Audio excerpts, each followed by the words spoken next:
Shalom Aleichem, everyone. Hope everyone had a wonderful, wonderful week. And of course, we're now in Chodesh Elul.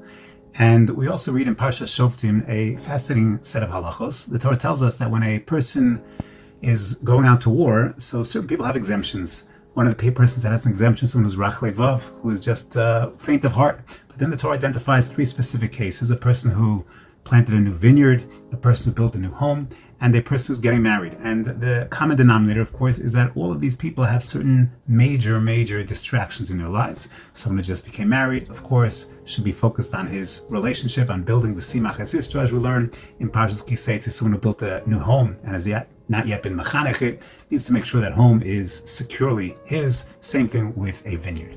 There's a striking Gemara in Maseches Sota that asks the following question. It wants to know, okay, let's say a person did not build a new home. He has a home, but he made some kind of improvements to the home. He made some kind of home improvements. So does that also, and he wasn't mechanech, he didn't do a Chanukas Habayis on those improvements, does that also create an exemption from warfare? On the one hand, it's not a brand new home. On the other hand, he did something new. There's something that he's concerned about that might distract him. It's due to him. And perhaps that also be a basis for exemption. So the Ben Ish Chai points out and raises the following issue: we speak about a person who's bana bayis chadash. So when a person builds a new home, that's when he's exempt. Is home improvements, let's say I added a new wing to my house, is that called a bayis chadash? If it's a bayis chadash, he's exempt from warfare. If it's not a bayis chadash, then he'll be obligated to continue enjoying Klal Yisrael in that milchama. So is a home improvement called chadash? Is that considered to be new? So strikingly, you look through the Torah, the word chadash doesn't appear many times, but it does appear in Parsha Shmos, and there we're told that there was a new king, Vayakam melech chadash, a new king, asher lo yada es Yosef.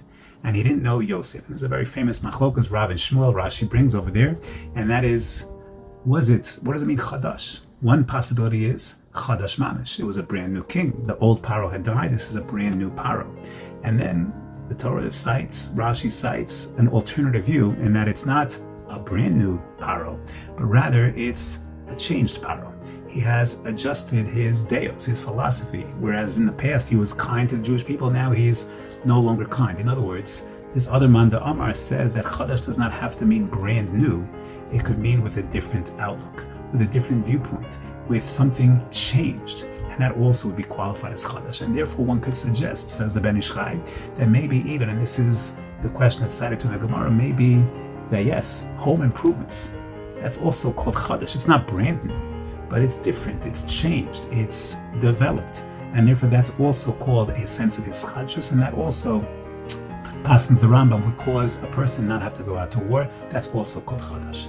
We find ourselves in a month of focus on hischadshus, on looking at life differently. And sometimes this month, many people, myself included, sometimes we don't fully take advantage of this month because we think about, as we approach Rosh Hashanah, Chodesh Elul, being different, hischadshus, New Year's resolutions.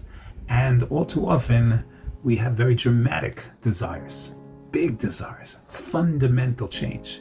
And it's hard to make that kind of fundamental change, to go ahead and wipe the house out and build a brand new house. That's a difficult thing to do. But sometimes that's not what's required. It's just a change in focus. Perhaps not a radical change, but small changes, incremental changes, shifts in change. That's also called chadash, a change in mindset.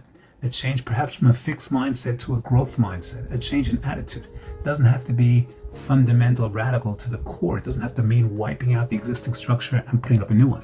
Perhaps a more subtle sense of change is also called change. And therefore in this month of hischadshus, of looking at things new, we learn from this parsha, we learn from Vayakam melech chadash. It does not necessarily mean chadash mamash, brand new.